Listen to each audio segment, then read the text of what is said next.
First and foremost, I'd like to say some words about Torment. This stupid ghosts can go themselves. I can't believe they totally did this to us. Dumb stupid ghosts. Yeah. Torment.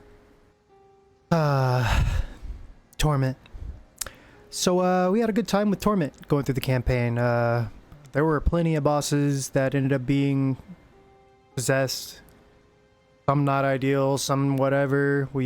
As you can see, we fought Weaver. That was a terrible thing. Managed to not die somehow to Weaver while possessed. We used Explosive Trap. Someone suggested they were using Holy Flame Totem, so we picked that up as a third damage source with Flame Wall, because Flame Wall did eventually fall off as we expected, but Holy Flame kept chugging along. Honestly, you could probably do a pretty easy leveling setup with that, but Explosive Trap did get to where a single trap was taking out even magic packs before I swapped to Reap. The swap to Reap I did feel was a little premature. Did okay damage, and we were able to sustain the life. However, using Elemental Proliferation as a link kind of felt like we were still on a 3 link, so it wasn't that strong. Definitely wasn't the worst skill I've ever started the league with. Definitely started with like Flicker Strike through the axe, which I don't recommend. But we knew we were memeing, kind of doing some hipster build today, this league, because I haven't played in a few leagues, just to kind of get back into it, because it didn't really matter. I will be playing this build and still taking it further into in-game. As far as getting through the acts, we didn't really have any trouble. Even with the swap to Reap, all the bosses kind of died pretty easily. Wasn't optimal. The big problem was our Ignite chance was kind of low early on, but now that we've gotten our chance to 100%, we're starting to work over on our defenses, and I'm making that swap.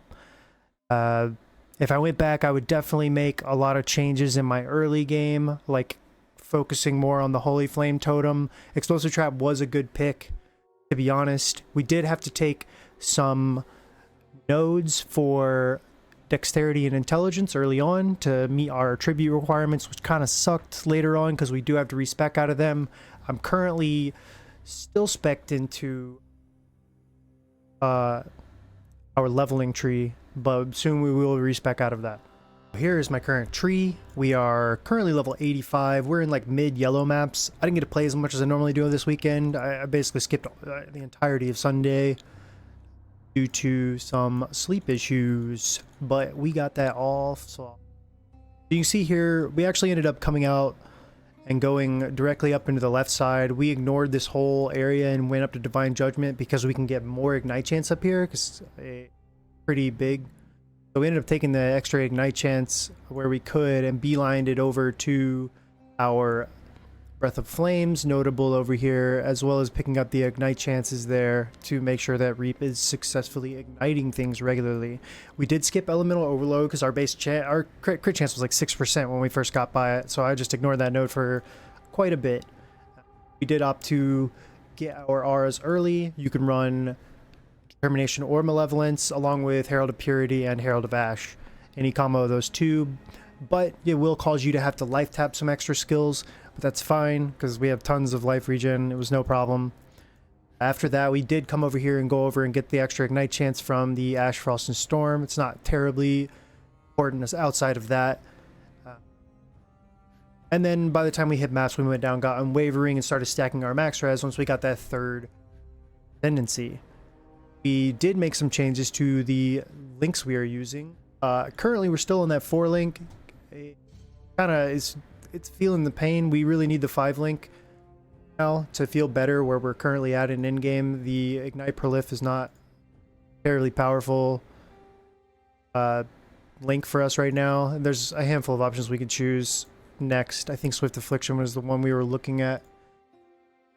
We do still have Flame Dash with Arcane Surge, because one of the things we notice is like when we switch to Reap, the cast speed is really slow and it feels awful. It still is pretty slow, but at least when we have Onslaught up from the Flask, like it feels good for the most part. Clear is mediocre at best, nothing special. It is pretty tanky though. We need more block chance to deal with projectiles, however. We ended up putting Flammability with Hex Bloom, pretty good coverage. I'd like to automate it eventually if possible, as well as the Infernal Cry. I would like to automate this somehow eventually, potentially. But I will look into that much later on. Let's see. We are using a Wave of Conviction totem. Take it or leave it at this point. Probably play with that soon. It's kind of a second thing that we kind of added. We did just find a awesome scepter that is potential for a big craft on it, so maybe this will be our big boy scepter for a long time. It has the T2 fire spells, fire damage to spells, and +1 physical skill gems. So I could potentially craft something nice on this. We'll see. My gear is pretty trash. Nothing special, just chaos res like we said. Chaos res, like I could do with an upgrade here on this helmet. Just got enough essences to really do something, so pretty soon I will be moving this over, probably tomorrow morning. Yeah. So I have some bases sitting on the standby. I got a Onyx amulet and 2 amethyst rings ready to go. Just gotta craft them, harvest, whatever, just to get them equipped. Yeah, so I mean things are okay. We need some more block chance for real. That's definitely gonna be happening very soon. I haven't found a trial. I haven't found a I haven't found an offering for my 4th lab. As soon as I get it, I'm probably gonna spec into this bad boy to get the extra block chance. Yeah, so far, overall, I'm enjoying it. It's okay. Arch Nemesis is a pain in the ass. Arch Nemesis mobs are way more scary than map bosses. It doesn't even make sense to me. The League mechanic, I am playing on controller, so it's kind of weird for me. Retargeting is definitely much better on my mouse and keyboard, but at least the monsters run in and get proliferated.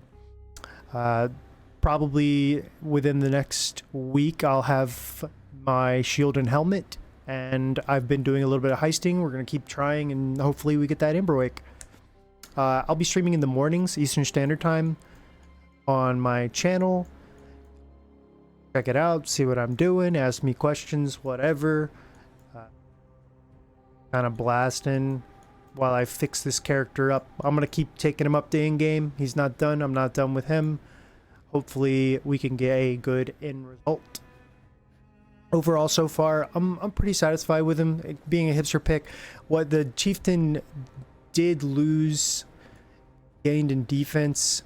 However, this node here, the Ramako, is kind of... I mean, we've been moving towards this, like, don't stand still era of PoE. I mean, it's always been that way a little bit, but it's gotten even worse with the Archnem modifiers, where they're, like, blasting, like, lightning pillars underneath you and stuff. And now we got this as kind of like a big fuck you from GGG. I don't know. From Fire Dot's perspective, like it's, I know I'm not really tapping into the rest of the power that the Ascendancy has, but yeah, doesn't feel good. Actual uptime's kind of slow, and it's usually death sentence on some of these bosses standing still too long. I'll leave you with some gameplay footage here. I believe this is a T7 map. I'm not very far in the Atlas right now. Like I said, I didn't play that much this weekend as much as I normally do, but I will be playing every day this week. I'll probably be streaming in the mornings, Eastern Standard Time. Come by and see what I'm doing with the build. We should have some pretty big changes by this weekend to the build, so expect, I guess, another video either this weekend or after this weekend. We'll see how much progress I've made will determine that. Like and subscribe. I'll make some more videos. Thanks. Have a good one.